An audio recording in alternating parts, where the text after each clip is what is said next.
नाजरीन ग्रामी, आज मैं आपको एक ऐसी लड़की का इबरतनाक वाकया सुनाने लगा हूँ जिसकी कब्र से आग के शोले निकल रहे थे जबकि वो लड़की नमाज पढ़ती थी। मगर सवाल ये पैदा होता है कि नमाज पढ़ने के बावजूद वो अजाबे कब्र से दो चार क्यों थी? वो कैसी नमाज पढ़ती थी या उसका कोई और गुनाह था जो कब्र के अजाब का सबब बन गया?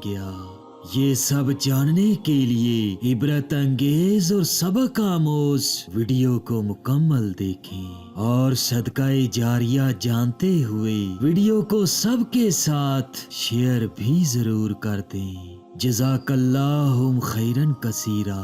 वाकया कुछ यूं है। उमर बिन दिनार हाफिजुल्लाह ताला का बयान है कि मदीना में रहने वाले एक शख्स की बहन का इंतकाल हुआ तो उसकी तजहीज़ो तकफीन करके कब्र बंद कर दी गई। उस लड़की की तदफीन करने के बाद जब उसका भाई घर आया तो उसने अपनी जेबों को देखा तो उसको पता चला कि उसके चंद जरूरी कागजात की थैली शायद कब्र में गिर गई। चाचा वो बड़ा परेशान हुआ। उसने अपने एक दोस्त को साथ लिया और अपनी बहन की कब्र पर जाकर कब्र खोद डाली। थोड़ी सी कब्र खोदने के बाद उसकी थैली मिल गई।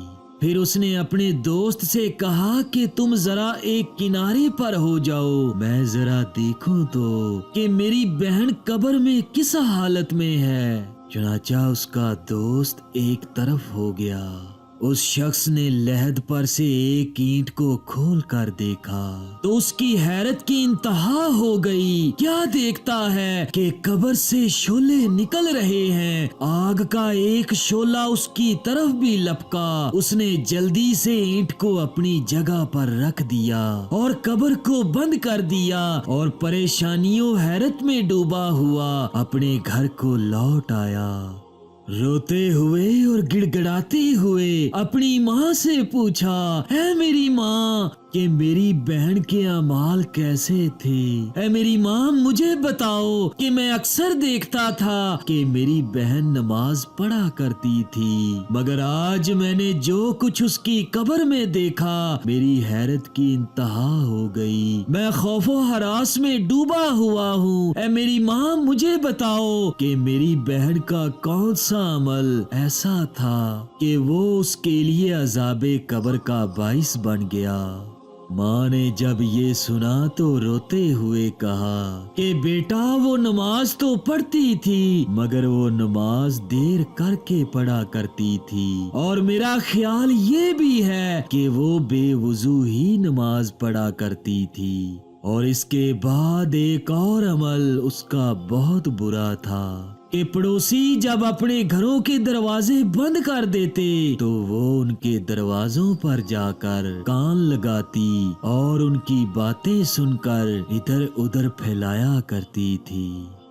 नाज़रीन ग्रामी, इस वाकया में बड़ा ही अनमोल दरसे हयात मौजूद है कि हमें कभी भी नमाज पढ़ते वक्त या नमाज पढ़ने से कबल लापरवाही से काम नहीं लेना चाहिए। अच्छी तरह वुजू बनाकर नमाज पढ़नी चाहिए और नमाज को एहसन तरीके से पढ़ना चाहिए। और दूसरी बात ये कि दूसरों की बातें नहीं सुननी चाहिए बल्कि अगर किसी का कोई ऐब आपको नजर आ भी जाए तो उस पर पर्दा डालना चाहिए, उसको छुपाना चाहिए। अल्लाह तबारक व ताला से दुआ करता हूँ कि अल्लाह पाक इस वाकया से हासिल होने वाले सबक के मुताबिक हम सबको अमल करने की और अमल करके इस्तकामत से कायम रहने की तौफीक और हिम्मत अता फरमाए।